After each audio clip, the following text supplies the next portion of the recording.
Hello friends, welcome to my YouTube channel. आज इस video में मैं बात कर रही हूँ पूरे लूसेंट जीके के निचोड़ की। यहाँ पे आपके कुल 1000 क्वेश्चंस के सेट की बात हो रही है, जिसमें ये आपका चौथा पार्ट है। इसके पहले हमने 3 पार्ट अपलोड करके रखा है, तो जिन लोगों ने वो 3 पार्ट नहीं देखे हैं वो ज़रूर से ज़रूर देख लीजिए।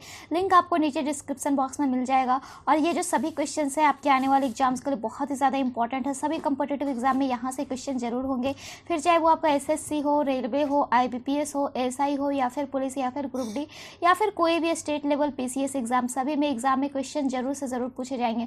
तो चलिए शुरू करते हैं। पहला सवाल आपके स्क्रीन पे दिख रहा होगा, कौन व्यक्ति हाल ही में संजय कोठारी के स्थान पर केंद्रीय सतर्कता आयुक्त यानी CVC नियुक्त किए गए हैं? कौन से व्यक्ति हाल ही में संजय कोठारी के स्थान पर केंद्रीय सतर्कता आयुक्त नियुक्त किए गए हैं? विमल S Jain, Suresh N Patel, Rafiq K Malik, या फिर KK गोस्वामी? जल्दी से जल्दी अगर आपको इसके आंसर आपको पता है तो आप हमें कमेंट बॉक्स में कमेंट करके ज़रूर बताइए। आपको मैं बता दूं, सबसे पहले आपको शुरुआत होती है डेली 5 करंट अफेयर से। उसके बाद लूसेंट जीके की जो बुक डिस्क्रिप्शन आती है उससे जो हमने क्वेश्चन सेलेक्ट किए वो उसके बाद होते हैं छठे क्वेश्चन से। लेकिन पहले 5 आपको डेली करंट अफेयर होंगे, क्योंकि करंट अफेयर की भी बहुत ही ज़्यादा इंपॉर्टेंस होती है एग्जाम में। करेक्ट, कौन व्यक्ति हाल ही में संजय कोठारी के स्थान पर केंद्रीय सतर्कता आयुक्त नियुक्त किए गए हैं? तो ये है Suresh N Patel, option number B। आपको मैं बता दूं, इन्हें केंद्रीय सतर्कता आयोग में केंद्रीय सतर्कता आयुक्त नियुक्त किया गया है। आपको मैं बता दूं, सुरेश N पटेल को संजय कोठारी के स्थान पर नियुक्त किया गया है। संजय कोठारी अप्रैल 2020 में आयोग में नियुक्त हुए थे। आयोग का नेतृत्व CVC करता है, जबकि इसमें अधिकतम 2 सतर्कता आयुक्त हो सकते हैं, जिसमें एक आपके हैं सुरेश N पटेल। नेक्स्ट है हमारा सवाल नंबर 2, हाल ही में कौन ओलंपिक एक कट में प्रवेश करने वाले पहले भारतीय तैराक बने हैं? कौन ओलंपिक एक कट में प्रवेश करने वाले पहले भारतीय तैराक बने? तो सही जवाब है साजन प्रकाश, ऑप्शन नंबर D। आपको मैं बता दूं, यह ओलंपिक एक कट हुआ रोम में सेट्टे कोली ट्रॉफी में। पुरुषों में यहाँ पे 200 मीटर की बात की गई थी और 200 मीटर कवर करना था 1 मिनट 56.48 सेकेंड में। लेकिन आपको मैं बता दूं, ये जो है साजन प्रकाश वो 1 मिनट 56.38 सेकेंड में ही इसे पूरा कर दिए और ये 0.8 सेकेंड से कामयाब रहे। नेक्स्ट है हमारा सवाल नंबर 3, कह रहा हाल ही में किस देश ने दिन में टेलीविजन पर जंक फूड के विज्ञापन दिखाने पर रोक लगाई है? किस देश ने दिन में टेलीविजन पर जंक फूड के विज्ञापन दिखाने पर रोक लगाई है? भारत, ब्रिटेन, नाइजीरिया या न्यूजीलैंड? तो सही जवाब है ब्रिटेन। आपको मैं बता दूं, हाल ही में ब्रिटेन ने बच्चों के सेहत को ध्यान में रखते हुए सुबह 5:30 बजे से रात 9 बजे तक टीवी आदि पर जंक फूड के विज्ञापन प्रसारित करने पर रोक लगाई है। आपको मैं बता दूं, जंक फूड विज्ञापनों से जुड़े यह नियम अगले साल 2022 से लागू रहेंगे और इस रोक का उद्देश्य है कि बच्चों का हानिकारक भोजन से कम सामना हो। सवाल नंबर 4, हाल ही में जारी वर्ष 2021 की रिपोर्ट के मुताबिक कौन सा शहर कामगारों के लिए दुनिया का सबसे महंगा शहर बना है? वर्ष 2021 की जो रिपोर्ट है उसके मुताबिक कौन सा शहर कामगारों के लिए दुनिया का सबसे महंगा शहर बना है? 4 ऑप्शन है आपके पास, तो सही जवाब है अशगाबाद, तुर्कमेनिस्तान। आपको मैं बता दूं, हाल ही में जारी रिपोर्ट के मुताबिक तुर्कमेनिस्तान की राजधानी अशगाबाद कामगारों के लिए दुनिया का महंगा शहर बना है। मर्सर कॉस्ट ऑफ लिविंग सर्वे के अनुसार इस शहर में बाहर से आए लोगों को दुनिया में सबसे ऊंची कीमत पर चीज़ों को यहाँ खरीदना पड़ता है, जिस कारण ये दुनिया का सबसे महंगा शहर बन गया है। और इस सूची की बात करें तो इस सूची में हांगकांग जो है वो दूसरे स्थान पर रहा, जबकि तीसरे स्थान पर लेबनान की राजधानी बैरूत रही। नेक्स्ट है सवाल नंबर 5, स्मार्ट सिटी अवार्ड 2020 की 100 शहरों की लिस्ट में किन शहरों को प्रथम स्थान प्राप्त हुआ है?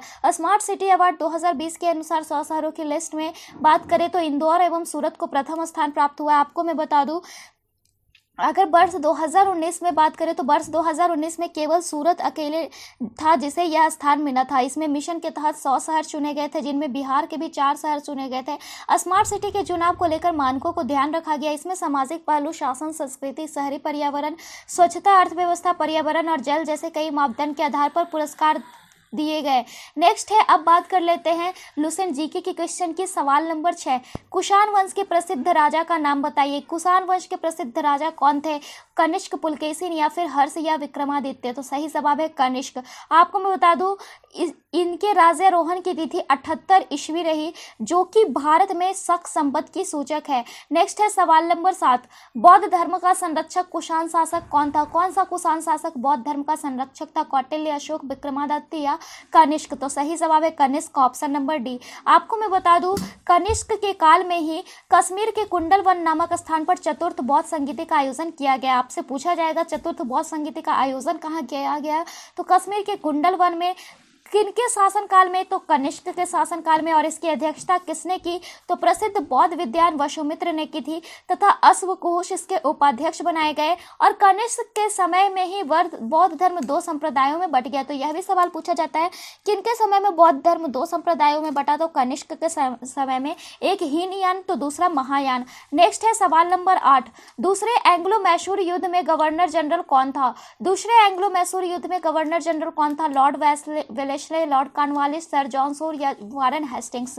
तो सही जवाब है वारेन हेस्टिंग्स। आपको मैं बता दूं द्वितीय आंग्ल मैसूर युद्ध जो हुआ वो 1780 से 84 के बीच हुआ और वारेन हेस्टिंग्स बंगाल के गवर्नर 1774 से लेके 1785 के बीच रहे। इस युद्ध के दौरान घायल होने के कारण 7 दिसंबर 1782 को हैदर अली की मृत्यु हो गई। तो आपसे यह सवाल भी पूछा जाएगा कि हैदर अली की मृत्यु किस युद्ध में घायल होने के कारण हुई थी, तो द्वितीय आंग्ल मैसूर युद्ध में। और कब हुई, तो 1782 में। सवाल नंबर 9। 1757 में पलासी के युद्ध में सिराजुद्दौला के साथ किस देश ने विश्वासघात किया था, किसने विश्वासघात किया 1757 में पलासी के युद्ध में सिराजुद्दौला के साथ, तो सही जवाब है मीर जाफर।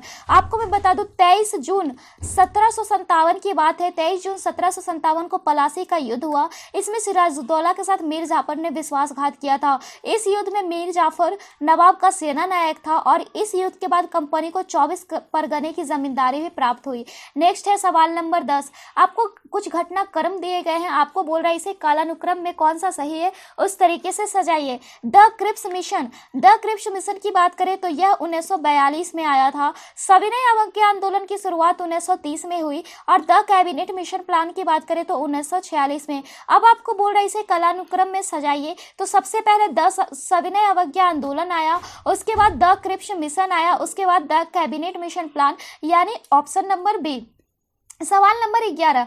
अंग्रेजों के लिए गांधी जी का प्रसिद्ध भारत छोड़ो आंदोलन का आरंभ कब हुआ था, तो भारत छोड़ो आंदोलन का आरंभ 1942 में हुआ। आपको मैं बता दूं जब क्रिप्स मिशन जो कि 1942 में ही हुआ था यह विफल हो गया तो अंततः भारत छोड़ो आंदोलन का जन्म हुआ। आपको मैं बता दूं 7 अगस्त 1942 की बात है।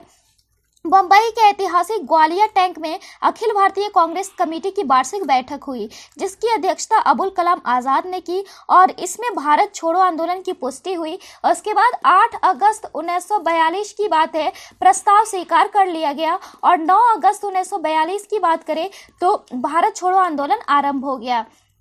सवाल नंबर 12।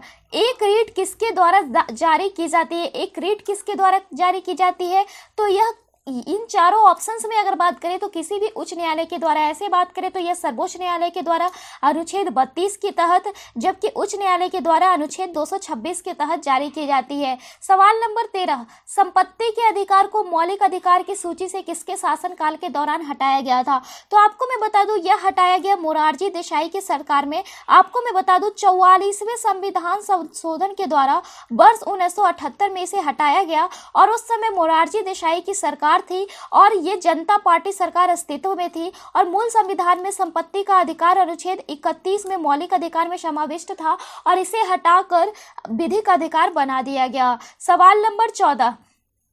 उच्चतम न्यायालय ने किस मामले में मौलिक अधिकार की प्रमुखता राजनीति के निर्देशक सिद्धांतों से ऊपर स्थापित की, उच्चतम न्यायालय ने कौन सा ऐसा मामला हुआ जिसमें बोला कि मौलिक अधिकार जो है राजनीति के निर्देशक सिद्धांत से ऊपर है, तो यह था गोरखनाथ का मामला। आपको मैं बता दूं गोरखनाथ बनाम पंजाब राज्य का मामला था और यह मामला है 1967 का। इस मामले में उच्चतम न्यायालय द्वारा मौलिक अधिकार को नीति निर्देशक सिद्धांतों के ऊपर वरीयता प्रदान की गई। सवाल नंबर 15। आपको कुछ संघ राज्य क्षेत्र और उनके कार्य क्षेत्र दिए गए हाई कोर्ट की कि कौन से संघ राज्य क्षेत्र का प्रचालन कौन सा हाई कोर्ट करता है, किस राज्य के हाई कोर्ट करते हैं, तो सबसे पहले बात कर रहे हैं पांडिचेरी की। तो आपको मैं बता दूं पांडिचेरी जिसे अब वर्तमान में पुडुचेरी कहते हैं इसका प्रचालन मद्रास करता है। तो एक का 3 तो बस एक ऑप्शन में है, लेकिन आगे देख लेते हैं।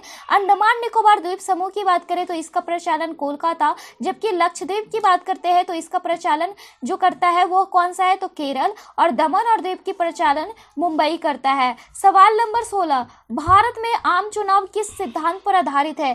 भारत में आम चुनाव किस सिद्धांत पर आधारित है? तो आपको मैं बता दूं, यह जो है प्रादेशिक प्रतिनिधित्व के सिद्धांत पर आधारित है। अनुच्छेद 325 की बात हो रही है। अनुच्छेद 325 के अनुसार संसद के प्रत्येक सदन तथा राज्य के विधानमंडल सदन के लिए निर्वाचन के लिए प्रादेशिक प्रतिनिधित्व निर्वाचन क्षेत्र के लिए एक साधारण निर्वाचक मंडली बैठाई गई, जिसके सभी सदस्यों को निर्वाचन में अपना मत देने का अधिकार होगा। इस प्रकार भारत में आम चुनाव सार्वभौमिक वयस्क मताधिकार के आधार पर प्रादेशिक प्रतिनिधित्व प्रणाली पर आधार हो गए।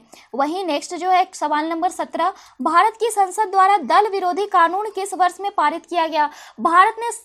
भारत की संसद ने दल विरोधी कानून को कब पारित किया? तो यह पारित किया उन्होंने 1985 में। आपको मैं बता दूं 1985 में इसे पारित किया गया।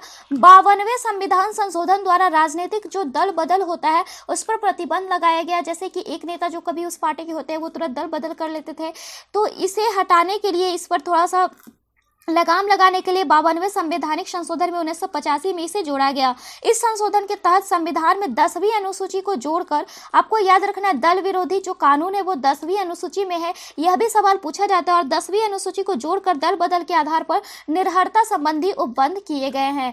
सवाल नंबर 18 कह रहा है, भारतीय संविधान की 8वीं अनुसूची में कौन सी भाषाएं बाद में जोड़ी गई? भारतीय संविधान की जो 8वीं सूची हुई उसमें कौन सी भाषाओं को बाद में जोड़ा गया? तो आपको मैं बता दूं 8वीं सूची में सिंधी, कोंकणी, मणिपुरी और नेपाली भाषा को जोड़ा गया। अगर इसके बारे में कुछ बात करते हैं तो भारत के मूल संविधान में 8वीं अनुसूची के तहत कुल 14 भाषाएं थी और 21वीं संविधान संशोधन जब हुई इसके द्वारा सिंधी को और 71वीं संशोधन द्वारा कोंकणी, मणिपुरी और नेपाली को इसमें जोड़ा गया। लेकिन मैं बता दूं इसके बाद 92वां संविधान संशोधन हुआ और इसके द्वारा बोडो, डोगरी, मैथिली और संथाली को 8वीं अनुसूची में शामिल किए जाने के बाद अब कुल 22 भाषाएं हो गई।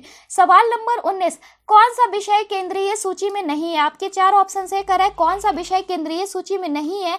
तो आपको मैं बता दूं जनगणना, बैंकिंग, विदेशी ऋण, ये सभी केंद्रीय सूची में आते हैं। जबकि मजदूर संगठन की बात करते हैं तो आपको मैं बता दूं समवर्ती सूची में प्रविष्ट संख्या 22 में मजदूर संगठन या व्यापार संघ का प्रावधान है, यानी कि मजदूर संगठन जो है वो समवर्ती सूची में आता है, बाकी जो है वो आपके आते हैं केंद्रीय सूची में, और यह प्रविष्ट संख्या 22 में बोला गया है। सवाल नंबर 20, सूर्य की रोशनी यानी कि धूप को पृथ्वी तक पहुंचने में लगभग कितना समय लगता है? सूर्य की रोशनी यानी कि धूप को पृथ्वी तक पहुंचने में 8 मिनट 16.6 सेकेंड का समय लगता है, यानी ऑप्शन नंबर सी। सवाल नंबर 21, मध्य रात्रि सूर्य का क्या अर्थ है? 4 ऑप्शन है, तो इसका सही अर्थ है आपका सूर्य का ध्रुवीय वृत्त में देर तक चमकना। आपको मैं बता दूं मध्य रात्रि सूर्य एक प्राकृतिक घटना है जो ग्रीष्म काल में उच्च अक्षांश यानी ध्रुवीय वृत्त पर देखी जाती है।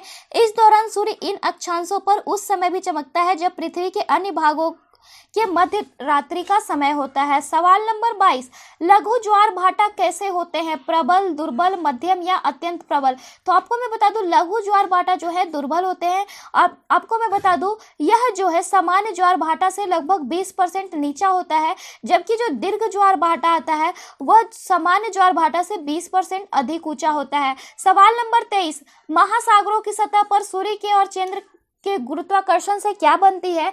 तो सूर्य और चंद्र के गुरुत्वाकर्षण से जो है वो ज्वार भाटा बनती है। पृथ्वी, चंद्रमा और सूर्य की पारस्परिक गुरुत्वाकर्षण शक्ति की क्रियाशीलता ही ज्वार भाटा की उत्पत्ति का प्रमुख कारण है। महीने में 2 बार पृथ्वी, चंद्रमा एवं सूर्य एक ही सीधा रेखा में स्थित होते हैं। यह घटना अमावस्या और पूर्णिमा के दिन घटती है।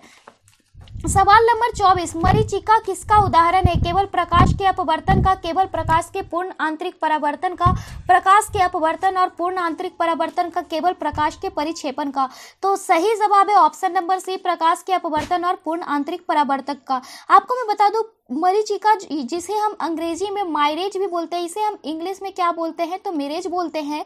यह एक प्रकार का वायुमंडलीय दृष्टिभ्रम है जिसमें प्रेक्षक अस्तित्वहीन जलाशय एवं दूरस्थ वस्तु के उल्टे या बड़े आकार के प्रतिबिंब तथा अन्य अनेक प्रकार के विरूपण देखता है। वस्तु और प्रेक्षक के बीच की दूरी कम होने पर प्रेक्षक का भ्रम दूर होता है। इस घटना की व्याख्या प्रकाश के पूर्ण आंतरिक परावर्तन एवं अपवर्तन के सिद्धांत के आधार पर ही की जाती है। सवाल नंबर 25, सर सीवी रमन को उनके किस प्रयोग प्रयोग के लिए नोबेल पुरस्कार प्रदान किया गया था? तो आपको मैं बता दूं सर सीवी रमन को जो है वो प्रकाश प्रकीर्णन के लिए नोबेल पुरस्कार प्रदान किया गया है और यह 1930 में उन्हें प्रदान किया गया भौतिकी में प्रकाश प्रकीर्णन के प्रयोग के लिए।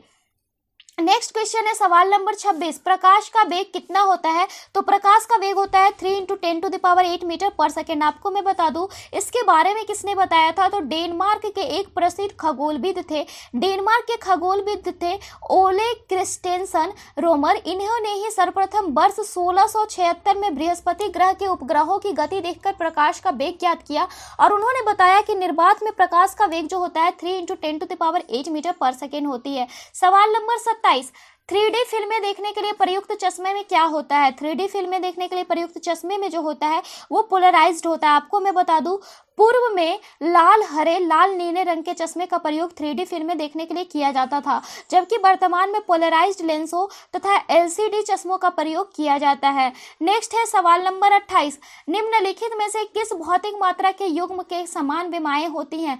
किस भौतिक मात्रा के युग्म के समान विमाएं होती हैं? तो यह है कार्य एवं ऊर्जा। आपको मैं बता दूं कार्य तथा ऊर्जा की विमाएं समान होती हैं। अगर कार्य की बात करते हैं तो इसकी विमा होती है ml² T−2, जबकि ऊर्जा की विमा भी यही होती है। नेक्स्ट है सवाल नंबर 29, इस्पात के गोले में पदार्थ की मात्रा उसकी क्या होती है? तो इस्पात के गोले में पदार्थ की मात्रा उसके द्रव्यमान की बराबर होती है। Option number A. सवाल नंबर 30, फ्लेमिंग के दाएं हाथ के नियम का प्रयोग किसकी दिशा का पता लगाने के लिए किया जाता है? तो प्रेरित धारा के। आपको मैं बता दूं इसके बारे में, फ्लेमिंग के दाएं हाथ के नियम के अनुसार अपने दाएं हाथ के अंगूठे, तर्जनी तथा मध्यमा को इस तरह फैलाते हैं कि तीनों एक दूसरे के लंबवत हो। क्षेत्र की दिशा को, चालक पर लगने वाले बल को, और अब अगर हम बात करते हैं तीनों एक दूसरे के लंबवत होते हैं, उसके बाद अंगूठा चालक पर लगने वाले बल को, तर्जनी चुंबकीय क्षेत्र की दिशा को और मध्यमा जो है प्रेरित धारा की दिशा को प्रदर्शित करता है। सवाल नंबर जो 31 है वो देखते हैं। आपका सवाल नंबर 31 क्या कह रहा है? बिजली के पंखे की गति बदलने के लिए प्रयुक्त साधन है। बिजली के पंखे के लिए गति बदलने के लिए प्रयुक्त साधन क्या है? तो यह होता है रेगुलेटर। Option number B. सवाल नंबर 32, गहरे समुद्र में गोताखोरी के समय गोताखोर ऑक्सीजन और कौन सी गैस का मिश्रण का उपयोग करते हैं? तो गहरे समुद्र में गोताखोरी के समय गोताखोर जो है ऑक्सीजन और अगर हम बात करते हैं तो नाइट्रोजन गैस का उपयोग करते हैं। Option number B. सवाल नंबर 33, समुद्र के जल का शोधन करने के लिए सामान्य रूप से प्रयोग किए जाने वाले भौतिक प्रणाली क्या है? तो यह है समुद्र के जल का शोधन करने के लिए आसवन। Option number B. नेक्स्ट है सवाल नंबर 34, जल के उपचार में फिटकरी का प्रयोग किस प्रक्रिया में मदद के लिए किया जाता है? तो यह किया जाता है अस्कंदन के लिए। आपको मैं बता दूं अस्कंदन के लिए किया जाता है इसका प्रयोग। Option number B. जल के उपचार में इसका प्रयोग इसलिए किया जाता है, अगर साधारण फिटकरी के रासायनिक नाम की बात करें तो इसे हम कहते हैं पोटेशियम अल्मुनियम सल्फेट, जबकि इसके सूत्र की बात करें तो K2SO4 × Al2 इंटू आपका हो जाता है SO4 का होल 3 × 24H2O होता है। नेक्स्ट है सवाल नंबर 35, पानी में लटके हुए कोलाइडी कण किस प्रक्रिया से हटाए जा सकते हैं? तो पानी में लटके हुए कोलाइडी कण भी स्कंदन की प्रक्रिया से ही हटाए जाते हैं। नेक्स्ट है सवाल नंबर 36, किस एक प्राणी को किसान मित्र कहा जाता है? तो केचुआ को किसान मित्र कहते हैं। Option number B. आपको मैं बता दूं क्योंकि यह मृदा का वायवीय तथा चालन करके मृदा को उपजाऊ तथा पौधों के उपयोग के लिए अनुकूल बनाने में सहायक होता है। केचुआ अनिलिडा फाइलम का एक प्रणाली है। नेक्स्ट है हमारा सवाल नंबर 37, टॉक्सिकोलॉजी का संबंध किसके अध्ययन से है? तो यह है विषों के अध्ययन से। Option number D. वहीं अगर हम बात करें वायरस यानी विषाणुओं के अध्ययन को तो इसे वायरोलॉजी कहते हैं, जबकि बैक्टीरिया के अध्ययन को बैक्टीरियोलॉजी और रोगों के अध्ययन को पैथोलॉजी कहते हैं। नेक्स्ट है सवाल नंबर 38, पत्ता गोभी खाद्य पदार्थ का संग्रह कहाँ करता है? तो यह जो है खाद्य पदार्थ का संग्रह अपने पत्तियों में करता है। पत्ता गोभी में अगर मैं बात करूं तो यह पत्तियां विटामिन के और विटामिन सी का अच्छा स्रोत भी है। इसमें पर्याप्त मात्रा में रेशा, कैल्शियम एवं पोटेशियम भी पाया जाता है। सवाल नंबर 39, निम्नलिखित में से क्या तने का रूपांतरण नहीं है? क्या तने का रूपांतरण नहीं है? तो शकरकंद का कण जो है वह तने का नहीं बल्कि जड़ का रूपांतरण होता है, जबकि प्याज का बल्ब, अरबी का घनकंद और आलू का कंद तने का रूपांतरण होता है। नेक्स्ट है सवाल नंबर 40, आज का आखिरी क्वेश्चन, पान की लता में बनने वाली जड़ कौन सी होती है? पान की लता में बनने वाली जड़ कौन सी होती है? तो यह होती है आरोही जड़। आपको मैं बता दूं इसके बारे में, यह स्थानिक जड़ एवं संधियों से निकलकर किसी आधार से चिपक जाती है और पौधों को ऊपर चढ़ने में मदद करती है। पाइपर बीटिल, कैंपसिस रेडिकन्स आदि इनके कुछ उदाहरण भी है। तो फिलहाल इस वीडियो में इतना ही। ऐसे ही क्वेश्चंस के लिए बने रहिए हमारे चैनल के साथ। Then bye and thanks for watching this video.